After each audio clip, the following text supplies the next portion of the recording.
இவங்க ஏன் இப்படி என்ன நெனச்சாங்க? இவங்க ஏன் இப்படி சொன்னாங்கன்னு எனக்கு இன்ன வரைக்கும் சுத்தமா புரியல. ஸோ இந்த கஸ்டமர் பார்த்தீங்கன்னா, இன்ஸ்டாலயும், வாட்ஸ்அப்லயும் மாத்தி மாத்தி நமக்கு மெசேஜ் பண்ணியிருக்காங்க ஆர்டர் பண்றதுக்காக. வாட்ஸ்அப்ல தான் நான் வந்து ரிப்ளை பண்ணியிருந்தேன். இன்ஸ்டாலே ரிப்ளை பண்ணியிருந்தேன். பட் அதுக்கப்புறம் நான் வந்துட்டு பேமெண்ட் கன்ஃபார்ம் பண்ணல போல.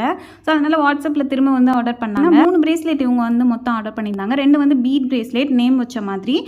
1 வந்துட்டு செயின் பிரேஸ்லெட் நம்ம லெட்டர் வச்சு பண்ணுவோம்ல அந்த பிரேஸ்லெட். இதில என்னன்னா இந்த நேம் பிரேஸ்லெட் வந்து எப்போ எலாஸ்டிக்ல பண்ணுவோம்ல, அது வந்து எலாஸ்டிக்ல வேணாம் அப்படின்னு சொல்லியிருந்தாங்க.